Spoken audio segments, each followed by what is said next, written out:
thank you all for joining me today. We're going to enter into another conversation about resilience. And of course, to get there, I'm thanking you for joining me in this urgency meeting for these 500 seconds about resilience. Not just the word, as sexy as it may be to you and to me, but this quality, this talent, this grace, this gift that each of us has, but many of us have not taken the time to define it for ourselves or to put it into consistent action. Nor do I. I'm just proposing to you and presenting to you my ambition, my intention to do just that. And all I have today for you is to share this latest message and purpose. And hopefully it helps you on your journey today. This word called ARETE, A-R-E-T-E, ARETE. Hope I'm saying that correctly, because I hadn't noticed this word before, ARETE. But according to the dictionary, it means a sharp-crested ridge and rugged mountains. ARETE, a sharp-crested ridge and rugged mountains. Now, I happen to love mountains. Whether high or low, the majesty of mountains seems to attract my attention more than the valleys. They go together, but sometimes, and mostly, I'm attracted more to mountains than valleys. But then, here's a take from Mr. Ryan Holiday, who has a daily Stoic missive on Stoicism, and was reading or listening to either on YouTube or on his channel. The title of his message was, we are what we repeatedly do. We are what we repeatedly do. So it started with this, quote, ARETE. That's a powerful word. To the Greeks, it meant excellence. It was the ultimate expression of human greatness, moral, physical, spiritual. It's what the Stoics were chasing. It is what you are chasing today. But how do we get there? Well, it requires a certain philosophical approach, because brilliance and inspiration and skill are not enough. Virtues are formed in man by his doing the actions, Aristotle said. The writer, Will Durant, interpreted it thusly: we are what we repeatedly do. Therefore, excellence is not an act, but a habit. Unquote. But also from Mr. Ryan Holiday, he says, in other words, excellence isn't this thing you do one time. It's a way of living. It's foundational. It's like an operating system, and the code this system operates on is habit. As Epictetus would later say, capability is confirmed and grows in its corresponding actions, walking by walking and running by running. Therefore, if you want to do something, make a habit of it.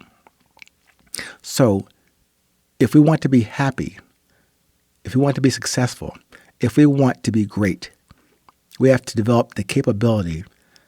We have to develop the day-to-day habits that allow this to ensue.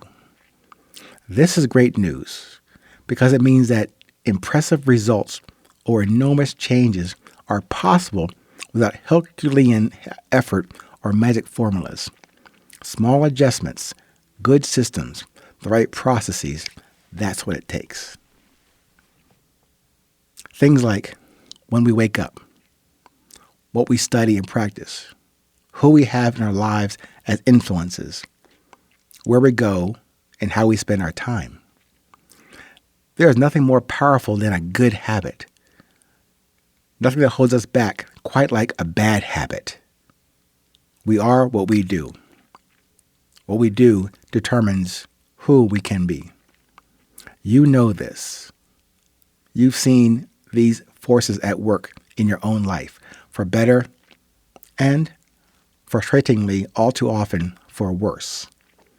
Today is the day to start harnessing these powers and wielding them properly, to stop being jerked around by our habit, to no longer be a passive observer of our own virtues and vices. It won't be easy, but it will be transformational. Unquote from Mr. Ryan Holiday. I like that. Mr. Holiday's view and relation on ARETE. I may have touched on this a day or two ago about fate and challenges we can face with more courage than vanity, also known as the resilience equation. But with the dictionary definitions and with my Mr. Ryan Holiday's summary, I can further appreciate the correlation of mountains and excellence in the same breath. Mountains do not exist for spectating and awe. Many more implications and references with mountains. You can see them as obstacles, as imposing, as disruptive to your view of an otherwise flat horizon. I see them as that as well. I talked about the majestic impressions as I see or observe mountains. Those mountains can be big, tall, wide, small, regardless. Maybe I observe them and they communicate something else to me. Not as obstacles so much. I see them just by nature as something to climb. I see every mountain as something to climb. No, I am not an avid hiker or rock climber in any way, shape, or form.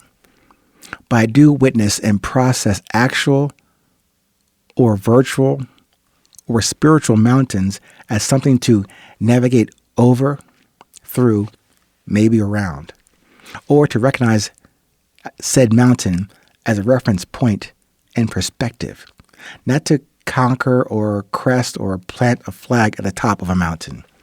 Even if I could plant that flag at the crest, got to come down from that mountain eventually and into the valleys and onto the next virtual, spiritual, or actual mountain on this path of resilience. It's really not about the trip up, over, around, and through the mountains and valleys and everything in between in this present moment called now. It's, as Mr. Holiday said, the excellence in everything that we do. That's the meaning and purpose of the journey.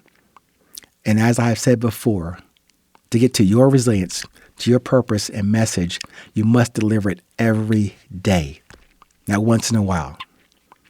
Consider that simple, non-academic model that I proposed in my book. What do you enjoy doing, and what do you do well? Cross-reference those lists and see what appears on both sides. That should give you indications on your purpose and fate and message and direction, and towards the excellence you will need to apply to everything you do. To the mountains you will ascend, descend, and observe the next and the now. Pay attention. Stay present, stay current. Remember, it is always 8:20.